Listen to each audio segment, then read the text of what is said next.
Você sabe o significado de idolatria? Sabia que nós podemos estar idolatrando alguém sem nem ao menos perceber? O significado da palavra idolatria é o excesso de admiração. Eu admiro tanto aquela pessoa que eu nem a conheço, mas queria estar perto dela. Eu simplesmente nem sei quem é ela, porque eu não conheço nada a respeito dela, a não ser a data que ela nasceu ou algumas coisas, né? Eu estou me referindo agora a simplesmente um ator, um cantor.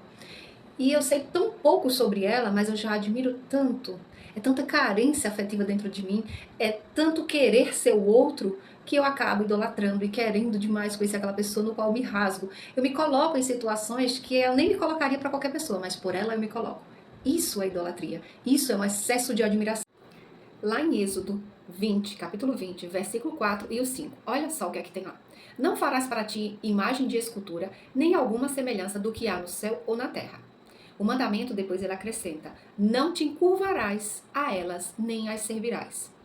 Gente, isso é muito sério, porque nós simplesmente colocamos sobre amuletos, estátuas ou até mesmo uma outra criatura que viveu aqui na terra como eu e você, como uma pessoa que está acima de Deus. Isso porque nos falta conhecimento. Conhecereis a verdade e a verdade vos libertará. Mas nós não queremos gastar tempo lendo a Bíblia ou até mesmo não sabemos interpretá-la, porque a Bíblia, a própria palavra de Deus diz que só pelo Espírito ela é revelada. Então eu preciso, ele não é um livro que eu vou ler de todos os jeitos, né? Eu vou simplesmente abrir, e abrir em qualquer versículo e achar que eu vou interpretar aquilo. Não, a Bíblia ela é interpretada através do discernimento. Você precisa do Espírito Santo para discernir a palavra de Deus. Ela não é um livro tão simples, simplesmente por isso. Aí lá em 1 Samuel, capítulo 15, 23, vai dizer: a revolta contra o Senhor é tão grande como a feitiçaria, e o orgulho é pecado, como é pecado a idolatria. Então Deus, simplesmente ele não aceita que nós adoremos ou que nós admiremos pessoas, amuletos ou qualquer coisa que roube o lugar dele, o lugar de excelência dele. Aí você vai me dizer: não, mas é só um vigentezinho, é só um colarzinho e eu não estou colocando isso acima de Deus. Será? Será? Já vi pessoas dando beijos em pulseiras, chamando-as de santas, quando na verdade nem conhece a história daquela pessoa. Nem sabe do que se trata, simplesmente repete porque alguém disse que ela operou um milagre, que alguém falou lá na família: ah, porque você tem que ser devota de tal pessoa. E simplesmente isso se perpetua durante anos e as pessoas nem sabem por que as fazem, não conhecem nem mesmo a história.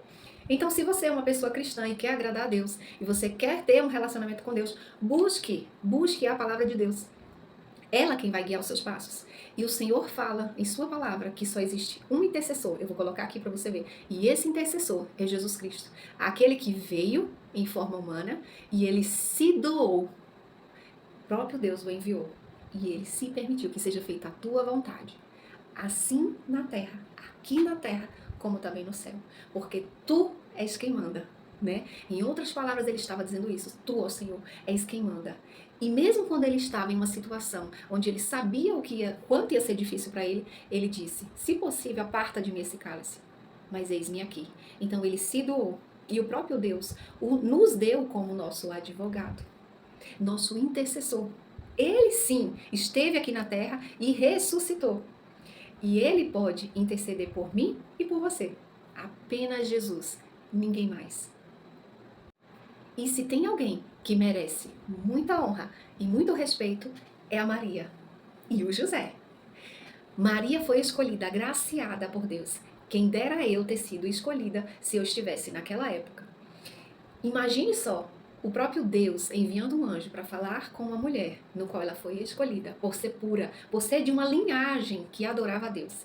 Então a Maria, agraciada, concebeu o Jesus. Mas o próprio Jesus, quando se tornou adulto, disse para ela que ela não era mais a mãe dele, porque ela já havia cumprido o papel dela, que era não só gerar, como também fazer com que aquela criança crescesse forte e saudável, como era o projeto de Deus, porque Jesus tinha que vir em forma humana para que houvesse o sacrifício. E o José, gente, José merece aplausos. José foi um homem virtuoso. Que homem no qual acreditou que a sua noiva não tinha se deitado com outro homem, mas sim, ele escutou a voz do Senhor e disse: eis-me aqui para cumprir a tua vontade. E acreditou na palavra desta mulher tão linda, tão agraciada por Deus e escolhida, que merece todo o nosso respeito, mas não a nossa adoração. A nossa adoração é somente para Deus. Toda honra e toda glória seja dada ao Senhor, o nosso Deus, único, único e suficiente, e o nosso Salvador, aquele que enviou o seu próprio Filho para morrer por amor de mim e de você, por mim e por você.